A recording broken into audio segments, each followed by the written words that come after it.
오늘 우리에게 주신 하나님 말씀 구약성경 사무엘상 20장 12절부터 23절까지 말씀을 저와 함께 천천히 읽어보겠습니다. 요나단이 다윗에게 이르되 이스라엘의 하나님 여호와께서 증언하시거니와 내가 내일이나 모레 이맘때에 내 아버지를 살펴서 너 다윗에게 대한 의향이 선하면 내가 사람을 보내어 내게 알리지 않겠느냐.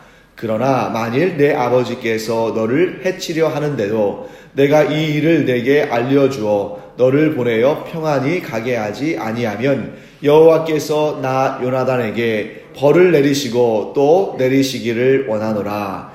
여호와께서 내 아버지와 함께 하신 것 같이 너와 함께 하시기를 원하노니 너는 내가 사는 날 동안에 여호와의 인자하심을 내게 베풀어서 나를 죽지 않게 할 뿐 아니라 여호와께서 너 다윗의 대적들을 지면에서 다 끊어버리신 때에도 너는 내 인자함을 내 집에서 영원히 끊어버리지 말라 하고 이에 요나단이 다윗의 집과 언약하기를 여호와께서는 다윗의 대적들을 치실지어다 하니라. 다윗에 대한 요나단의 사랑이 그를 다시 맹세하게 하였으니 이는 자기 생명을 사랑함같이 그를 사랑함이었더라.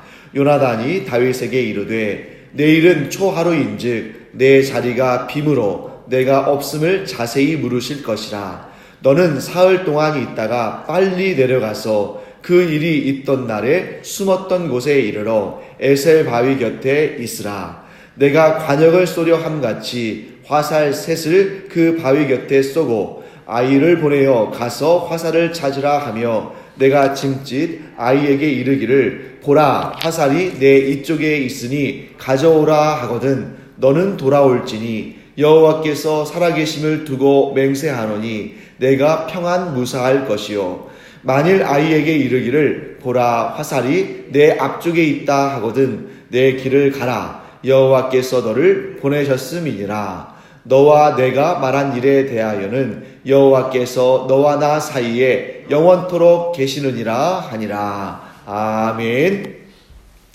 자, 사울의 마음을 확인하기 위해서 3일간 들에 숨어있기로 한 다윗을 위해서 요나단이 들까지 함께 동행해 줍니다. 그래서 우리가 어제 본 본문의 마지막 부분에 요나단과 다윗이 함께 들에 갔다고 되어 있잖아요. 그 들이 곧 다윗이 숨어있을 곳인데 그곳까지 요나단이 동행해 주면서 그와 함께 대화를 나눕니다. 자, 여러분 다윗이 계획한 숨는 장소 들. 자, 우리가 지금 계속 살펴보고 있죠. 다윗이 어디를 가도 안전하지 않은 겁니다. 그래서 다윗이 제일 먼저 찾아간 곳이 어디였어요? 라마였죠. 그 라마는 하나님의 사람 선지자 사무엘이 있는 곳인데 이 사무엘에게 가면 그나마 좀 안전할 수 있을까 해서 피했는데 거기까지 누가 왔습니까? 사울이 보낸 그 전령들. 사실은 말은 전령이지만 실제로는 첩자고 다윗을 죽이려고 하는 사람들이죠. 그러니까 라마까지 갔는데 라마 나역까지 갔는데도 그곳에도 이미 사울이 보낸 첩자들이 있었습니다.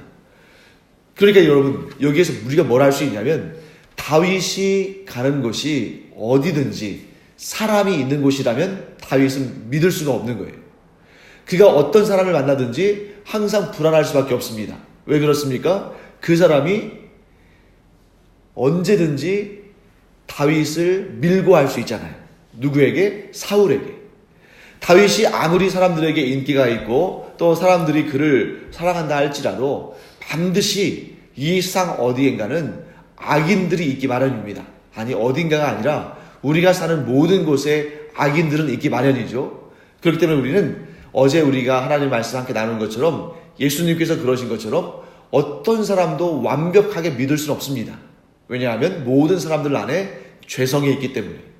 자, 그런 경우에 다윗에게 있어서 그가 피할 가장 좋은 곳은 어디겠어요? 여기는 들로 표현되어 있습니다만 더 정확한 표현으로는 사람이 없는 곳이죠. 사람이 없는 곳으로 가야만 그는 안전할 수 있습니다. 자, 그래서 지금 들로 피하기로 작정한 것이죠. 자, 다윗과 대화하면서 요나단이 자기의 계획을 설명합니다.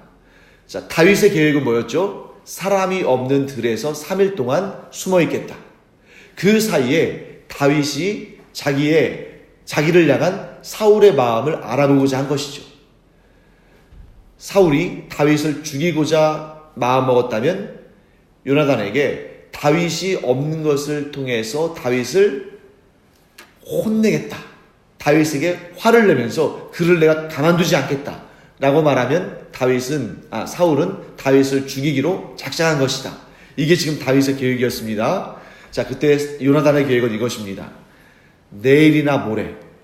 왜냐하면 잔치가 3일 동안 계속되잖아요. 그러니까 내일이나 모레 내가 살짝 아버지의 의중을 떠본 다음에 아버지가 여전히 다윗을 죽이고자 하는 그런 마음을 가지고 있다면 내가 알려주겠다 하는 것이죠. 그런데 그때 구체적인 방법을 얘기합니다. 자, 13절 말씀에 우리가 쭉 지금 읽고 있죠. 자, 12절 13절 말씀에, 자, 먼저 12절 말씀 보실까요? 후반부를 보시면, 자, 내일이나 모레 이맘때에 내 아버지를 살펴서 너 다윗에게 대한 의향이 선하면 어떻게 한다고요? 내가 사람을 보내서 내게 알리지 않겠느냐. 자, 그런데 13절 말씀을 보시면, 만일 내 아버지께서 너를 해치려 하는데 그런데도 내가 이 일을 내게 알려주어 너를 보내어 평안히 가게 하지 아니하면 여호와께서 나 요나단에게 벌을 내리시고 또 내리시기를 원한다 하는 말이 나옵니다. 자, 뭘 의미하냐면 사울이 다윗을 죽이고자 하는 마음이 없다면 사람을 보내서 알려주겠다는 거예요. 그런데 사울이 다윗을 죽이고자 하는 마음을 가지고 있다면 누가 알려주겠다는 것입니까? 내가.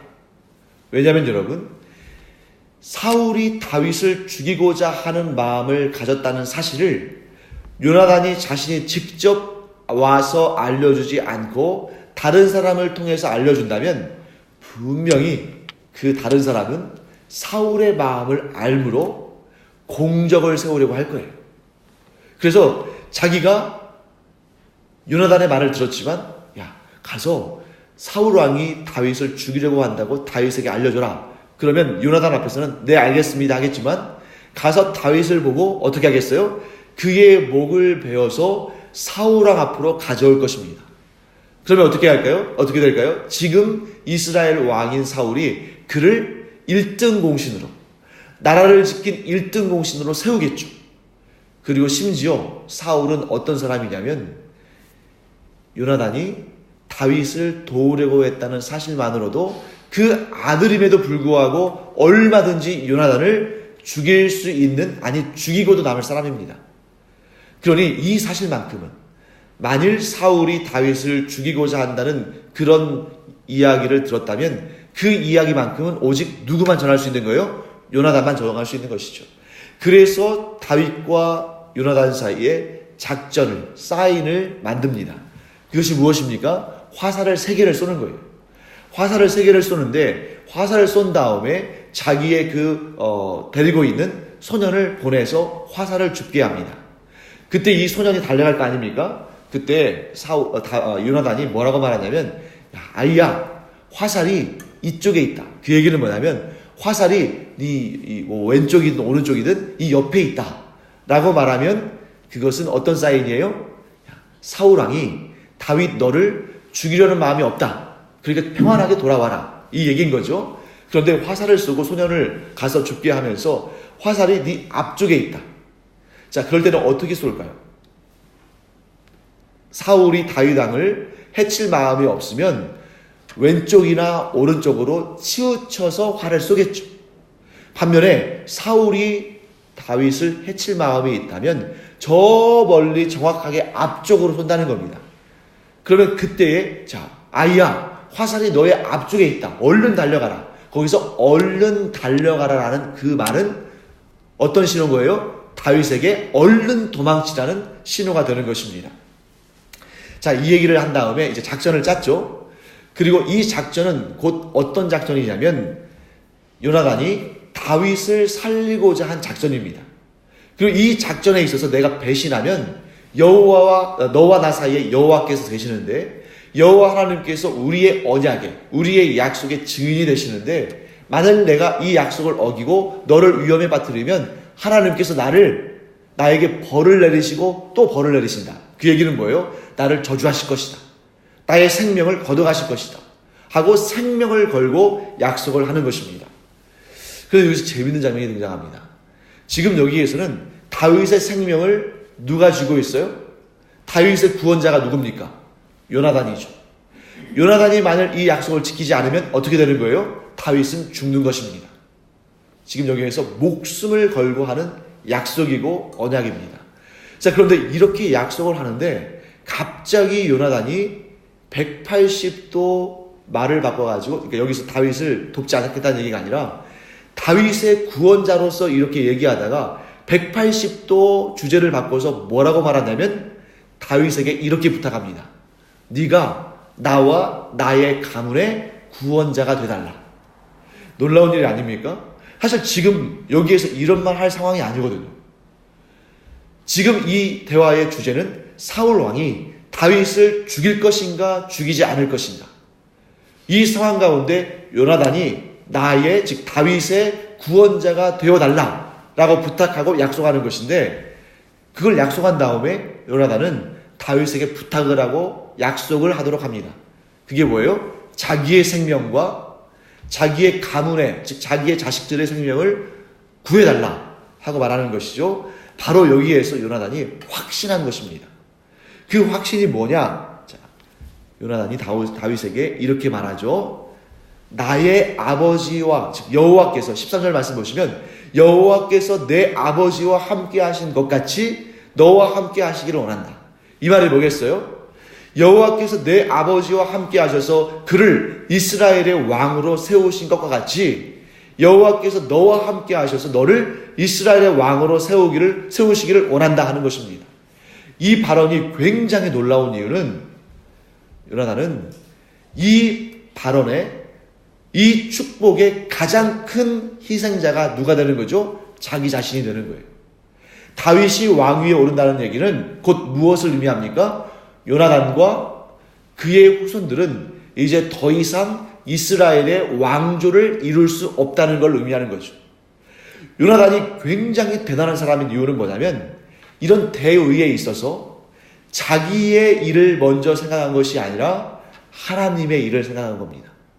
여러분, 사람은 아무리 하나님을 섬기고 하나님을 사랑한다 할지라도 기본적으로 자기와 자기의 가문의 안위를 생각하지 않을 수 없는 거예요. 그럼에도 불구하고 지금 요나단이 자기의 사적인 이익이나 자기의 사적인 영광을 구하기보다는 하나님의 뜻을 먼저 구했다는 것은 그야말로 예수님께서 우리에게 알려주신 그 기도 있잖아요. 우리가 하나님의 나라와 그 의를 구하는 것, 또 하나님의 나라와 그 의를 먼저 구하는 것, 이것에 대한 아주 정확한 모델이 이 구약의 요나단인 것입니다. 그때 다윗이 약속을 하죠. 여기에서 분명히 맹세를 했다고 되어 있습니다. 요나단도 다윗과 함께 하나님 앞에서 맹세를 했고, 다윗도 요나단과 함께 하나님 앞에서 맹세를 했어요. 그래서 오늘의 주제는 뭐냐면 서로에게 구원자가 되주는 맹세를 한 것입니다. 요나단은 다윗에게 구원자가 되기로 맹세하고, 다윗은 요나단과 그의 가문의 구원자가 되기로 맹세한 것이죠. 사랑하는 성도 여러분, 진정한 사랑은 서로에게 구원자가 되어주는 것입니다. 어설픈 사랑은 이 사람이 자기에게 도움이 될 때는 사랑하지만 도움이 되지 않을 때는 버리는 것입니다. 그런데 여러분, 여기에서 다윗과 요나단이 얼마나 사랑했냐면 자기의 생명처럼 사랑한 거예요. 그래서 그 생명처럼 사랑한 것이 뭘 의미하냐면 상대방의 구원자가 되기 위해서 나와 내 가문이 죽을 수도 있는, 나와 내 가문이 멸망할 수도 있는 그 위험성을 떠안고 맹세하고 약속하는 것입니다. 여기서 우리는 이 요나단과 다윗 사이의 맹세를 단지 이 역사적인 한 사건 정도로 이해해서는 안 됩니다. 우리는 뭘 알아야 되냐면 그들 사이의 이 사랑의 맹세가 곧 예수님과 하나님과 성령님 사이에, 삼위 하나님 사이에 은혜 언약을 를 우리에게 설명하는 역사적인 사건, 즉 구약적인 모형이라고 볼 수 있는 것이죠. 여러분, 예수님께서 이 땅에 성육신하실 필요가 있었습니까? 없었습니까? 결코 없었어요. 하나님께서 인간의 몸으로 이 땅에 그 낮은 자리에 오실 이유와 근거가 전혀 없는 것입니다. 왜냐하면 죄악의 삭은 사망이고 하나님은 정하신 그 방법대로 놔두시면 되는 거예요. 모든 인간이 그 죄값으로 이 세상에서 죽은 다음에 영원한 지옥에서 멸망을 당한다 할지라도 그 누구도 하나님 앞에 하소연할 수 없는 것입니다. 왜? 자기의 죄값을 치르는 것이니까. 자기의 죄를 먹고 마시는 것이니까. 그럼에도 불구하고 예수님께서 그 영원한 하늘 영광을 버리시고 이 땅에 우리와 똑같은 몸으로 죽으러 오신 것이죠. 무엇 때문에 그렇습니까? 오늘 요나단이 다윗을 향해서, 또한 다윗이 요나단을 향해서 자기의 생명같이 사랑함으로 말미암아 내 생명을 이 사람을 위해서라면 버릴 수도 있다는 마음을 가진 것처럼, 아니 그것과도 비교할 수가 없죠. 왜? 요나단과 다윗의 생명은 길어봤자 70년, 80년 이 정도 인생 아니겠습니까? 그런데 예수님께서 포기하시고 예수님께서 버리신 그 생명은 영원한 생명인 것이죠. 하늘의 영원한 영광인 것입니다. 그렇기 때문에 그 영원한 맹세를, 그 영원한 언약을 깨뜨릴 수 있는 자는 아무도 없다 하는 것이고, 그 맹세로 말미암아 우리가 구원을 얻은 줄 믿습니다. 그래서 여러분, 서로에게 구원자가 되기를 마음먹는 것, 서로를 자기의 생명처럼 여김으로 말미암아 그의 구원자가 되기로 마음먹은 자를 하나님은 참으로 기뻐하십니다. 왜 그럴까요? 하나님의 마음을 가장 잘 깨달아 아는 자이고 그 마음을 가장 정확히 실천한 자이기 때문이에요. 그렇기 때문에 하나님께서는 이 맹세를 들으시고 그 맹세를 끝까지 지키게 하셨습니다. 결국 이스라엘의 왕으로 누가 오르게 되죠? 다윗이 오르게 되고, 다윗이 왕위에 오른 다음에 비록 참 안타깝습니다만 이미 그때 요나단은 없죠. 왜냐하면 다윗이 왕위에 오르기 전에 사울 왕의 마지막 전쟁 때 사울 왕도 죽고 누구도 죽어요? 요나단도 죽습니다. 하지만 다윗은 자기가 생명을 걸고 했던 그 맹약, 그 맹세, 그 약속을 지킵니다. 그래서 요나단의 아들, 유일한 혈육이었던 무비보셋, 이름이 좀 어렵죠? 무비보셋을 살려줘요. 그리고 그를 자기의 식탁에서 함께 먹고 마실 수 있는 그런 은혜를 베풀어 줍니다. 하물며 사람인 다윗도 자기의 맹세와 약속을 이처럼 지키는데, 여러분 그때 무비보셋을 지켜주려고 할 때 이 다윗왕 주변 사람들은 기뻐하지 않았어요. 왜 그랬을까요? 왕조가 바뀌었을 때에는, 여러분 우리나라의 역사에서도 똑같은 일들을 우리가 역사를 통해서 살펴보지 않습니까? 예를 들면 신라에서 고려로 왕조가 바뀌었을 때, 고려에서 조선으로 왕조가 바뀌었을 때 항상 제일 먼저 하는 일이 뭐예요? 마찬가지죠. 북한의 공산주의 정권이 들어섰을 때도 마찬가지입니다. 제일 먼저 이루어지는 일은 숙청입니다. 왜냐하면 후환을 없애기 위한 것이죠. 이전 왕조의 사람들이 남아있으면 항상 그것이 나중에 무엇인가 반란이나 반정이나 쿠데타의 그러한 뿌리와 씨앗이 되기 때문에 반드시 없애는 거죠. 그럼에도 불구하고 다윗은 그의 약속을 반드시 지키는 사람이었습니다. 그래서 그가 무비보셋을 살려주는 그런 은혜를 베풀었죠. 사랑하는 성도 여러분, 이 사무엘상 20장에는 유난히 많이 등장하는 단어가 있습니다. 그 단어들은 맹세, 언약, 죽음, 약속, 이런 단어들이에요. 지금 이 장소가, 이 들에서의 이 지금 사건이 얼마나 비장한가 하는 것을 우리는 알 수 있습니다. 다윗은 자기의 목숨을 걸어야 했고, 요나단은 자기의 가문을 걸어야 했습니다. 그런데 그 상황 가운데 요나단이 자신의 생각이 아니라 하나님의 뜻에 자신의 삶을 드렸다는 것. 이것은 정말 대단한 결단이고 우리에게 도전을 줍니다. 사랑하는 성도 여러분, 여러분과 제가 내 안위가 아니라 내 사적인 이익이나 나의 욕심이 아니라 하나님의 뜻에 순종하는 것은 바로 오늘 이 사무엘상 20장에 나오는 이 생명을 건 맹세와 같은 것이 우리의 일상 가운데 아주 간단한 일들처럼 보일지 모르지만 내 뜻이 아니라 하나님의 뜻에 순종하는 것은 하나님 보실 때에는 다윗과 요나단 사이에 이 생명의 맹세와 같은 것입니다. 그래서 하나님께서는 지금도 우리의 일거수일투족, 우리의 삶의 순간순간을 보시면서 우리가 만일 나의 이 마음속에 있는 어떤 나만의 욕심이나 나만의 생각이 있을 거 아니에요? 근데 그것을 누르고 하나님께서 뜻하시는 것을 하나님의 뜻을 순종함으로 택한다면 다윗과 요나단에게 부어주신 놀라운 은혜를 부어주시는 줄 믿습니다. 그것이 우리의 삶의 선택인 것이고 그 선택을 따라 하나님께서는 우리에게 은혜를 부어주시고 복을 부어주시는 것이죠. 그러면 여러분, 어떤 선택을 하나님께서는 가장 기뻐하시는가? 우리가 딱 한 가지만 살펴보도록 하겠습니다. 그것은 뭐냐면 예수님을 닮은 삶을 살아가는 거예요. 우리의 삶에 있어서 우리가 여러 가지 상황들을 만나잖아요. 여러 가지 일들을 만나는데 이럴 때는 이렇게 해야 한다. 저럴 때는 저렇게 해야 한다.